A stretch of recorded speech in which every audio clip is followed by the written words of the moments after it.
ebalulekile empini is not necessarily the end result. Niyangizwa ukuthi ngithini?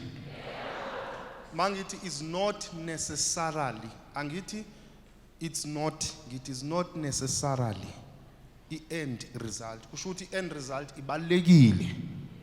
Kodwa not necessarily. Okubaluleke kakhulu empini ekutheni are you positioned ngendlela right?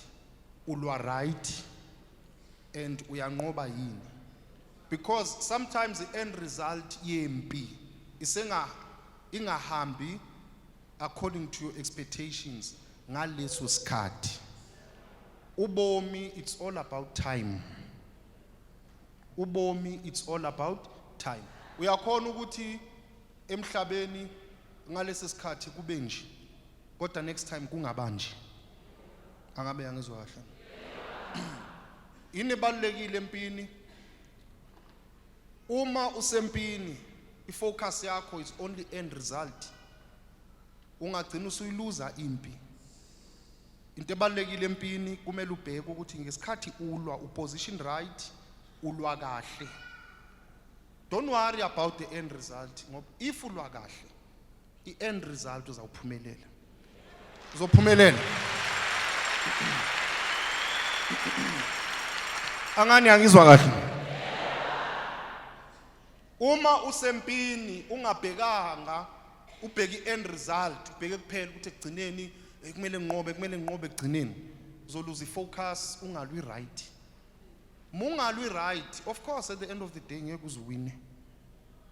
Ngikhuluma ngani ke manje? Ngikhuluma ngempi. Every time mawusuka lapho usuka khona usethempelini kaNkulunkulu, of course okokuqala uzokwakha ubudlelwane noNkulunkulu.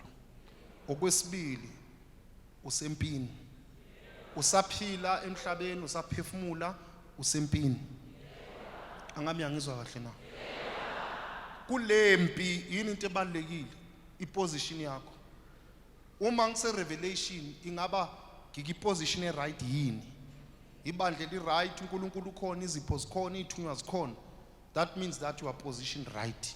Don't worry about the end result. Uzonqoba egcineni. Focus wena ekuzeni kwakho. Hallelujah, amen. Angani yangizwa kahle? Mawufika ke tempeleni unalo lo kholo nesiqiniseko. Namhlanje ngisethempeleni kaNkulunkulu ngiyokwenza ukuthize. Kusho ukuthi uyazipositiona right. Muze tempeleni hayi awuthi ngibone ulesibini namhlanje, athi ngicela amanzi ngizobona. Awuziposition right. And the end result yakho uzawuluza.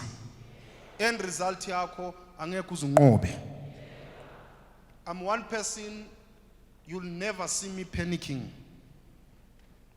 You'll never see me ngipanika in any situation.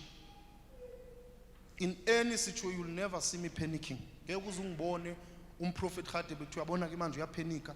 Ziningi into engidlule kuzo ezinzima kabi. But there's one thing, you'll never ungibone mina ngipanika. Why? Because ngiyazazi ukuthi ngipositioned kahle empini. So therefore I cannot panic because I know at the end of the day noma yini ngibhekene nayo ngiyazi ukuthi ngizoyinqoba. Kumele nginqobe. Hallelujah, amen.